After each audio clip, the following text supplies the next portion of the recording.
উপস্থিত সকল প্রবীণ নাগরিকদের আমার সশ্রদ্ধ এবং বিনম্র প্রণাম জানাই এবং ডিএলএসএ এবং শান্তিনিকেতন থানার সকল সরকারি আধিকারিকদের আমি আমার বিনম্র প্রণাম জানিয়ে আমার বক্তব্য রাখছি।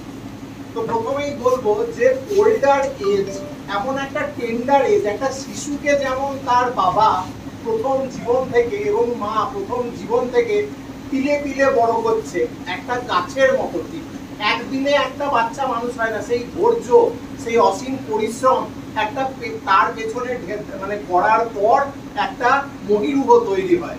তো ঠিক সেই বাবা যখন বৃদ্ধ হয়ে যাচ্ছে, বয়স্ক হয়ে যাচ্ছে, তখন তিনি কেন নিজেকে নেগলেক্টেড ফিল করবেন?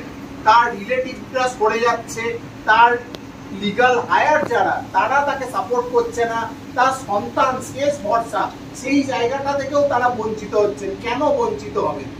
আপনারা বয়স হয়েছে, বৃদ্ধ মানুষ মানে সমাজের বোঝা নন। এখন আধুনিকতার জগতে যত টেকনোলজি এগিয়েছে, যত মানুষ অত্যাধুনিক স্কিল দক্ষতা শিখে নিজেদেরকে আপডেট করছে, আপনারাও পিছিয়ে থাকবেন না। এই তালে আপনাদেরকেও তাল মেলাতে হবে, অ্যাকসেপ্ট করতে হবে।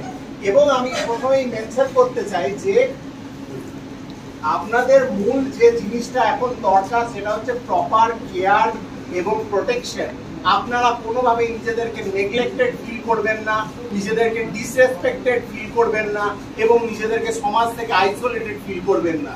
আপনাদের দরকার প্রপার কেয়ার, প্রোটেকশন এবং যথারীতি ওয়েলফেয়ার।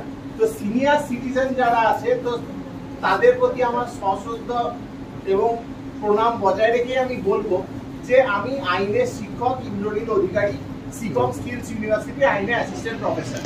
তো এইবার আমি কিছু আইনি প্রভিশন তুলে ধরবো। মানে আপনারা যদি কোনো রকম ভাবে আপনার সন্তান সন্ততিদের দ্বারা ফিজিক্যাল বা মেন্টাল অ্যাবিউজ হয়ে থাকেন, হ্যারাসমেন্ট হয়ে থাকে, বা কোনো রকম ডিসরেসপেক্ট, নেগলেক্ট বা কোনো রকম কোনো মেডিকেল পরিষেবা পাচ্ছেন না, হ্যাঁ এরকম সিচুয়েশনে ফেস করছেন বৃদ্ধ বাবা মার যারা, তাদের প্রতি আমি কিছু আইনি প্রভিশন তুলে ধরবো। ঠিক আছে, তো প্রথমেই বলি ভারতীয় সংবিধান, constitution of India under article 41, article 41 অনুযায়ী বলছে যে it is the duty of the state shall in it's capacity and economic capacity and its limits prescribe the best shelter, food, clothing and